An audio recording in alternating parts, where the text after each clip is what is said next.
story time on the day I gave birth and delivered my baby. So, first time here. Never did this before, but I had a good pregnancy. Like, compared to what I've heard, compared to the stories I've heard and have been told, people have been telling me like, you're one in a million, you weren't sick, you didn't throw up, you were able to work the entire time. I really am proud of myself. Like, I worked pretty much the entire, like the whole duration of my pregnancy. I worked and walked, and that was so good. That was good for me to not be laying around while I was pregnant, because it came in handy later, and I'll tell you. So yes, I'm grateful for that I had a good pregnancy. This is the first time, and usually I have a weak stomach, like in the car, I get sick, I get queasy easily. So I was like always thinking when I got pregnant, I'm gonna be sick, but God blessed me to have a good, smooth pregnancy for the most part.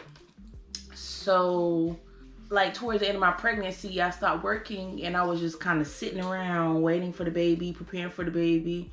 And I always thought, oh, my water's gonna break. I wonder, how am I gonna be the day that I gave birth? I was already upset because that Friday, when I went to my 39-week appointment, they told me I might have to be induced. And I thought induced meant I would have to get a C-section. And I'm like, I didn't want a C-section. I didn't want to be cut open. I never had surgery, so I didn't want to be cut open if I could help it.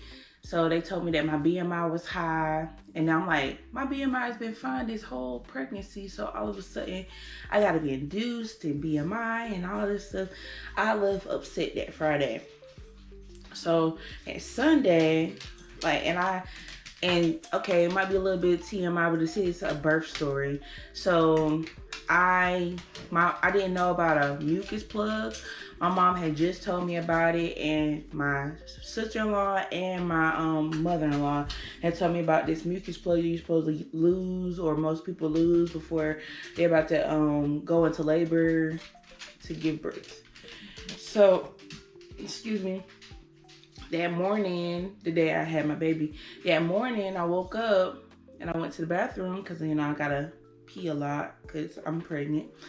And I had been looking, you know, forward since I learned about it. I'm like, okay, I'm just looking when I go wipe to see if it's there, and I never saw anything. So this particular time I did see something. It was like pink. So I was like, oh, I think I lost it. And I was having contractions. I was like having a lot of pain. And cause I don't know what contractions are. I kept having a lot of pain. And I called my mom. She told me to call the doctor. I was like, they're closed. And I was just going through the contractions. I called my ex-stepmom. She told me to go on a walk. So me and my husband and my dog went on a walk. And when I came back, more of the mucus had came out, and it was like brown. So I was like, okay. So every time I went to go wipe and use the bathroom, it was just there. So I talked to my family. My family was like, go to the hospital. And I'm like, I don't know if I should go yet, because I don't want to waste my time if it's not time for me to have a baby. And I had to be at the hospital. Go to the hospital is 45 minutes away. I had to give birth 45 minutes away. Not at the hospital, that's 11 minutes from my house, but 45 minutes away. So I'm like, okay, I don't want to waste my time. So I'm just on the phone with them. It's a group FaceTime call, and I'm having the contractions. And every time I'm having my contractions, I'm just muting the phone because I don't need them to hear me. So I decided to try to call the OBGYN, and I didn't get anyone, but they got a nurse to call me back, and she said since I'm having brown discharge, to go to the hospital. So my husband was like not convinced. He obviously was gonna take me. He was, you know, willing to do whatever I needed him to do, but he thought that we were wasting our time going. So I'm still having my contractions. I'm in the car. We're driving there. We get there. We go inside, and she checks me. The nurse checks me, does all the things, plugging me up and taking the blood and doing everything. So she checks me and she says, because I was 1.5 or 2 centimeters dilated when I went to the doctor Friday. But Saturday, I went, no, Saturday I didn't go. Sunday when I went, when she checked me, I was 4 centimeters dilated. So she was like, obviously you're staying, and they kept doing checks and stuff, and I was laying in the bed, I had on a gown. So I started feeling nauseous, like I had to throw up. I didn't throw up until later, but, and it's crazy, I never threw up this whole time. So I'll go, they finally get me into a labor and delivery room, and I'm still having the contractions. They're hooking me up to all these machines and shaking me constantly. My husband, he had to leave and go to the car to get our bags because we left him in the car. And when he left, I felt like I had to throw up. So I had orange juice earlier that day with my Waffle House, and I threw up the orange juice. So I thought, and I had on a gown, so a little bit of liquid came out of me. So I'm thinking, oh, is this my water? But it wasn't enough to be my water. So later on, she's still checking me. The nurse keeps coming back in there to check on me. This particular time it's 10:35. My husband said he was going to sleep. I threw up some soda. I had some ginger ale. The lady gave me some ginger ale to kind of settle my stomach, and I threw that up. And then I felt like I had to use the bathroom. Like number 2. So I went to the bathroom. You know, my husband's asleep, I'm alone. And I went to go try to use the bathroom. And I was struggling. And the nurse came and she was like, do you need some help in there? And I'm like, no, just really gotta use the bathroom. And she's like, okay, so it might be your baby. Let me come in there. So she came in there and helped me out. She checked me to see how many centimeters I was dilated. She had just checked me 58 minutes prior, and I was 5 centimeters. So by the time she checked me again 58 minutes later, I was 10 centimeters. So she wakes up my husband. She calls all the doctors. She's like, we need some, help because she's about to have this baby. And I'm over there struggling. I'm like, just it hurts so much. Just get it out of me. Because I'm thinking I still had to do number 2. And I was ready to push. And they were like, no, don't, they're not ready yet. So I'm ready to push because I'm like, I just want this pain to stop. I never had this pain before. And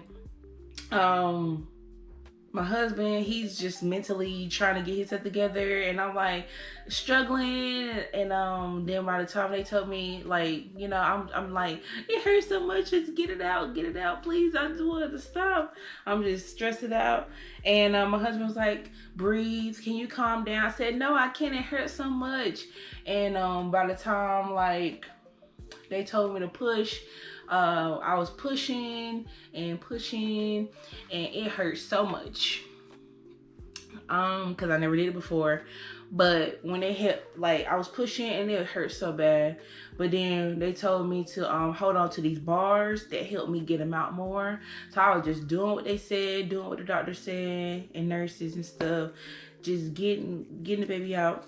So they told me I took less than 15 minutes. The nurse told me I took less than 15 minutes to get to give birth. So my labor took 15 minutes. No, my delivery, not labor. My delivery took less than 15 minutes. That is crazy. The walking around at the dealership really helped me. Really, really, really helped, because I walked a lot for months. So thank God for that. So I had my baby. And my husband's like all over there, and I'm still just staring at the ceiling like, I just had a baby. I'm still like, what in a daze. So I did tear. I had to get stitches. I don't know how many, but her numbing me down there hurt, and then stitching me up hurt. So I'm still healing, like, with the stitches and everything. It was like the most painful thing ever, but it was quick. So thank God for that. They pulled him out, and they pulled him out, and then a bunch of liquid just came out, and then he peed and pooped right there, like laying on me. I'm still not even processing. Like, I just had my kid, I just had my baby, he's on me. I'm just like, oh my God. He had came out with a head full of hair. Thank God for that. But when he came out, his clavicle on his shoulder partially broke, and they say it happens pretty common, so that was sad. And he had jaundice, which means like it's like yellowing in your skin or eyes or something, and it's because we don't have the same blood type, me and my baby, and that I can't do anything like about it. That's just how it happened. It's not my fault. I can't help my blood type. So yeah, had my baby. They did the checks and everything, gave him his little shots, and I went to the room. I'm still in pain. They had to wheel me there, and a bunch of nurses were coming in, talking to me. A bunch of I'm still processing. I have been calling, like letting my people know, like my family know, like I have my baby, blah blah blah. But that's my story. I had to stay at the hospital for, like, I gave birth Sunday. We left Wednesday because they kept checking his jaundice levels. They had discharged me and were checking me, you know, my blood pressure, my feet, the swelling, checking down there, checking everything. Because I couldn't have medicine. Like, I jumped from 5 centimeters to 10 so quickly, I wasn't able to have medicine. So I had my baby naturally with no medicine. So I was able to push him out, and it hurt a lot, but I'm the type of person, like, even though something hurts, I gotta just get it over with. Like, I was ready. I think the reason why I had such a quick delivery, because I don't like going through painful things. And when I am going through painful things, I just wanted to be done. I just want to get it over with. So I just did what the doctor said, the nurses said, just did what I needed to do just to get him out and to stop the pain. And afterwards, it was still painful, but not as much as getting him out of me. So I had my baby. He's happy for the most part. He's a crybaby, but he's healthy. I'm happy to have him. He's over here asleep, and I'm so blessed to have my baby. Even though I'm navigating motherhood, I'm grateful to have him, and I'm happy for the most part. And yeah, that's my birth story. I'm so grateful to have my baby.